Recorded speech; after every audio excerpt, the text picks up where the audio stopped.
What's going on, my Flappy family? It's your boy Izzy. Welcome if you're new. So we have this reporter that goes by the name of Sabrina that dropped the behind-the-scenes information about Caitlin Clark at this USA basketball training camp.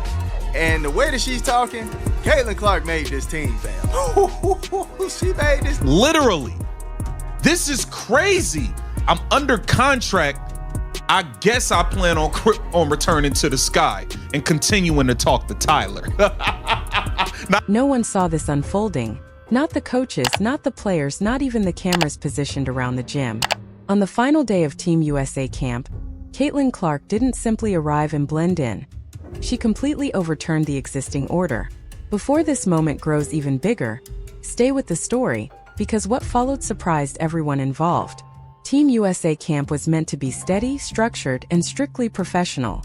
Instead, it became one of the most tense and uneasy stretches anyone inside that facility could remember. And it all began with a quiet entrance. Caitlin Clark walked into camp without speeches, without hype, without any formal announcement. Yet within minutes, the atmosphere shifted. Drills began to center around her presence. Conversations paused when the ball reached her hands. Every repetition suddenly carried more pressure and meaning. This wasn't about seeking attention or forcing the spotlight. It was something more powerful. Her presence naturally pulled everything toward her. It wasn't noise. It was gravity. Yeah, she's there complaining to refs. She's back. She's back. But let's take a listen. Caitlin Clark back on the court, super impressed with Caitlin just being engaged while she was out and getting back to being able to play. It was a combination of like USA players going against USA players and then also USA players going against the scout team, which was just like players from small colleges all across North Carolina sort of helping out with that scout team practice. And, you know, she looked like Caitlin. The step back three was there, the passes were there. And she was not playing with Aaliyah Boston. Some of the bigs didn't know what to do with her passes. There was one time where she passed it to Hamby and Hamby like brought the ball down. It's like, you can't do that. This is not, you have to keep it up, right? Straight up. Just like not expecting where that was coming. But FIBA, naturally, just a lot more physical than other levels of basketball, even more physical than the WNBA. So having to see Caitlin like go at scouting players who were, you know, instructed to play at a FIBA level of physicality was interesting considering. The first real shock came quickly, and Paige Bueckers was the first to feel it. The tempo changed. Spacing became sharper. The ball moved with more speed and purpose whenever Caitlin initiated the offense. Teammates became more alert. Coaches leaned forward, watching closely. It felt as if a hidden switch had been flipped without warning. At the same time, Angel Reese experienced the shift from a very different angle. At first, it wasn't anger or frustration, it was something heavier, being pushed to the background. An invisible barrier formed. Angel was still on the court, running the same drills and logging the same minutes, but the rhythm no longer flowed through her. The ball didn't return. The reads didn't come her way.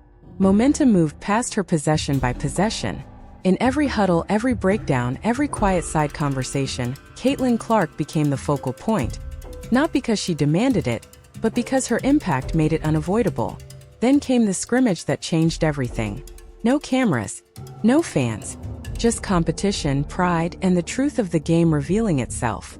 Reese wants nothing to do with this damn Chicago Sky team. She makes it very, very clear at every opportunity. She makes it very clear at every opportunity. She does not want to be on this team. She thinks these players stink. She thinks they stink. She thinks she don't think they have a winning culture over there. She don't want to be there at all.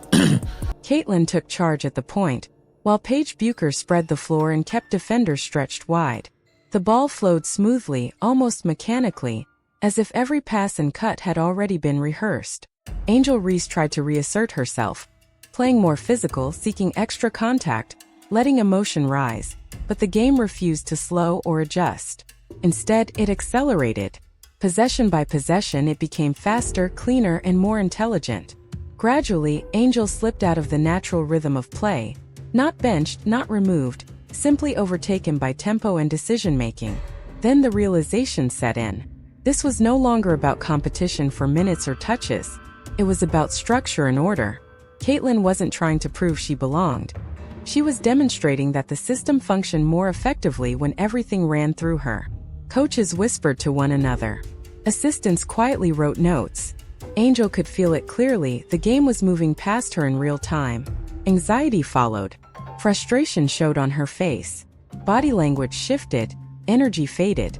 Not because her talent disappeared, but because the room had already committed to a direction. This wasn't personal. It was basketball. And basketball was choosing Caitlin Clark. Stated Dearica Hamby had a situation where she got the ball, and I think that's when she got blocked. I think that's what she's talking about. But she got the ball, brought it down, right?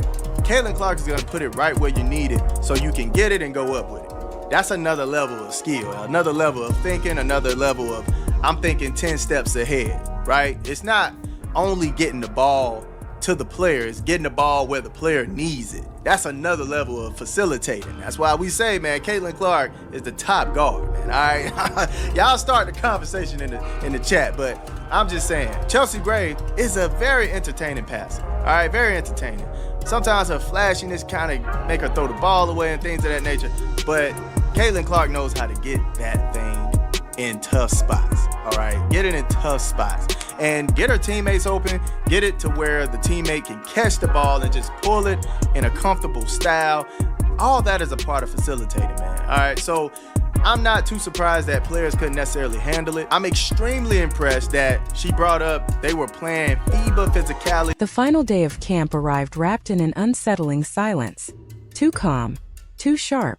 Drills were executed with precision, and mistakes were punished immediately.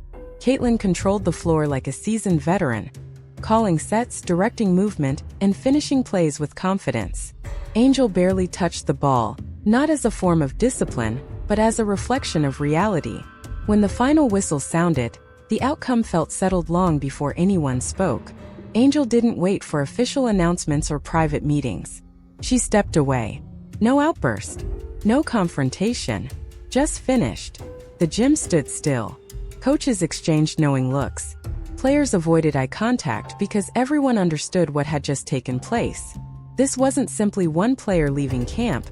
It was an entire system being exposed. The same league that once questioned Caitlin, sidelined her, and doubted her value was now rushing to post her highlights, push her clips, and rewrite the narrative because dominance forces change. Caitlin Clark never needed to say a word. Her game delivered the message clearly. You can doubt her. You can slow her down. But you cannot control her impact. As camp came to an end, coaches looked unsettled, players recalibrated their perspective, and Caitlin walked out exactly as she walked in, quiet, focused, and untouched, while everything around her shifted. This wasn't manufactured drama. It was basketball revealing its truth. When the pressure rises and the moment truly matters, Caitlin Clark doesn't chase it. The moment finds her, and this time it changed everything.